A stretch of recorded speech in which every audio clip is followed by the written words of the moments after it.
Hi guys, this is my first video on the most controversial element of the fitness world, and that's anabolics. Just as a pre-warning, I am in no way advocating the use of anabolics, nor encouraging the use of them. If people choose to use them of their own volition, that's up to them. I would much rather share sound knowledge. This is not advice. Use any substances at your own risk. So the topic of the video is blasting and cruising versus cycling. There are essentially two methods for utilising anabolics. The first and most common is to cycle them.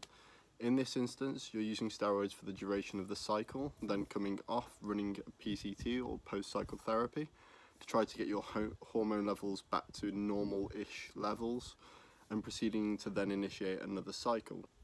The upside to this is that you come off after a relatively short time of hormonal imbalance.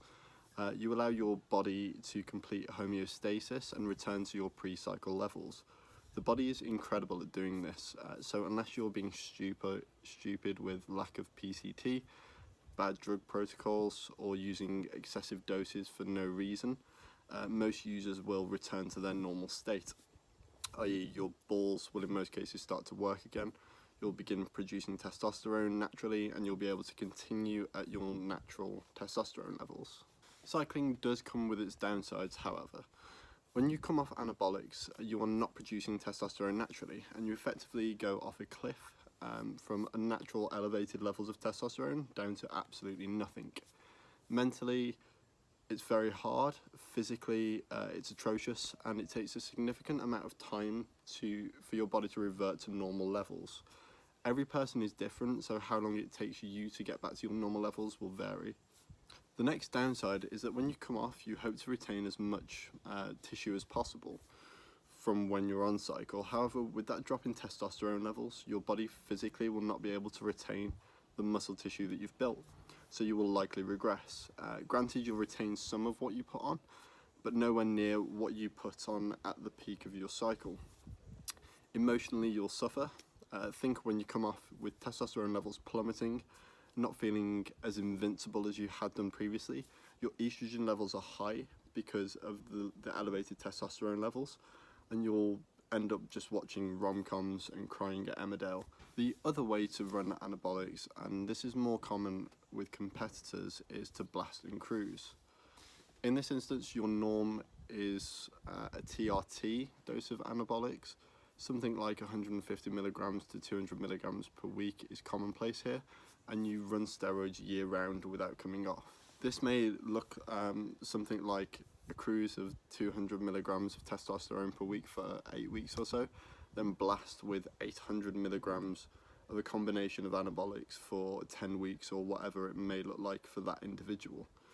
Then back onto a cruise dose for a further 8 weeks, and then so on and so forth. The key benefit here is that you won't see the same peaks and troughs that you would with a cycle, as you never allow your body to completely bottom out in testosterone levels. In your cruise, you'll have normally slightly higher than natural testosterone levels, and as such will still reap the benefits of being on, although you may not gain much tissue, but you will still retain most of what you gained during your blast period. You'll also not suffer from the same hormonal shutdown effect of coming off. Your moods will be more controllable and tolerable, and you'll likely get a better understanding of the impact of anabolics on your body with a controllable baseline in place. The downsides, however, are that you are always running gear, and with that comes risk. A lot of trainees without a good knowledge base tend to overdo what a true TRT dose would be and cruise at levels that they could actually blast at.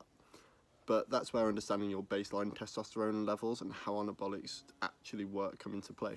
The NHS dose on TRT is as little as 125 milligrams per week, and you can still progress on that.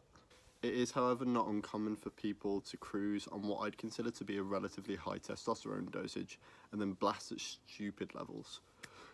With more steroid use at higher doses, you run a higher risk of the adverse side effects of steroids, so if you're going to use it, be smart about it. The other major downside is that once you've been on for a long time, your body will adapt and effectively treat that as your normal.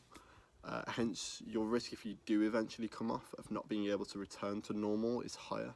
but you're not putting your body through that as frequently. So I just thought I'd compare the two. As you can see here, when cycling between cycles, you'll drop more gains, which will delay progress.